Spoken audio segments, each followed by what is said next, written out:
starts out on Thursday Night Football with the GOAT of last week coming out and playing on Thursday night in Acrisure Stadium, in Heinz Field, whatever you want to call it. But we have Will Levis himself, the anointed young gun. He doubled the amount of touchdowns that Ryan Tannehill had in not one, not two games, but it was one game that he doubled it in. And now he's going to Pittsburgh, probably facing a massive test here with TJ Watt, Alex Highsmith coming off the edge, but good news for him. Minka Fitzpatrick is probably not going to play on Thursday night, so that secondary is going to be a little bit weaker, and then he may be able to manipulate the defense with D-Hop. Let's see if Derrick Henry can start to get going, and then good news for him as well. It looks like Mitchell Trubisky is going to start, and Jeffrey Simmons is going to love that, and he's going to munch all day. Mike Vrabel will have something in store for the Steelers team. Do you see it going like the Titans are going to rally around their young gunslinger right now, or do you see Mitchell Trubisky stepping up and then showing the haters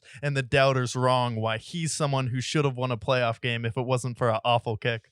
Sorry. No. I think whoever thinks that's on drugs, as far as I'm concerned. Mitch Trubisky has proven time and time again that he is awful. He is not a good quarterback. And, I'm sure he's a great guy. I'm sure he's very loving, brother, sister, whatever it might be. But Yeah. I think the Titans last week, they finally showed some energy. I feel like their offense was very lackadaisical the last several weeks. And with Mayo Boy stepping into the picture, he was a slinger. I want to see him dice up a defense because the Falcons defense is fine. It's a good defense, but the Steelers are a whole nother level. You have someone like a TJ Watt, arguably the best defensive player in football. You have the Alex Highsmith, a Cole Holcombs of the world. So this is a true test for him. Yeah. You can dice up a Falcons defense, and that's impressive, but you can go out there against the Steelers and put points on the board against them. You can get D-Hop involved, Traylon Burks, and some of their other players there.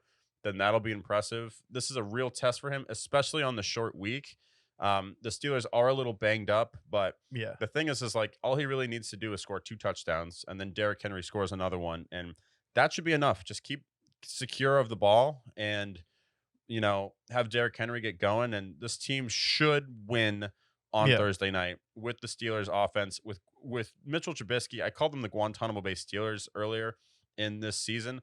With Mitch Trubisky, I got to think of another thing that's below Guantanamo Bay. I'm not sure. Maybe just the gates of hell, I guess. But I have to pick the Titans here. I liked what I saw from Will Levis. Real test here, but they should win based on the injuries to the Steelers. Yeah, they should win based on the injuries to the Steelers, and Mitchell Trubisky playing in there. He's someone where my first personal trainer knew Mitchell Trubisky because he went to North Carolina, and he said whenever he was at a frat party, he knew he wasn't going to be a great NFL starter because he was just a guy in the party. He wasn't like a guy that would walk in and then everyone would gravitate to. So I don't believe in Mitchell Trubisky, and I think defensively, the Titans defense will have a better day versus the Steelers offense than the Steelers defense will have against the Titans offense. And I think this is going to be probably a turnover filled game, probably going to get some scoop and scores by the Pittsburgh Steelers, but inevitably I do see Mike Vrabel out coaching and out gaming Mike Tomlin in this game. And I think Will Levis is going to have some interceptions in this game, but I think he's going to keep getting D-Hop involved and then look to see Derrick Henry on a short week start to bang this week. Yeah, and I really hope with Will Levis, if he can be to the level that Tannehill was when he first joined Tennessee, then this team can start gaining some momentum. I don't think they win that division or even make the playoffs at this point, but Will Levis providing a spark for them. Is he the franchise guy? I think after this week, we should see, if he's what they anointed him as in the draft. Yeah, we'll see it. And then I'm excited to see Will Levis ball. I loved what I saw last week, and it definitely got me excited to see him go out there and throw for 4 touchdowns. So definitely looking forward to this Thursday night game.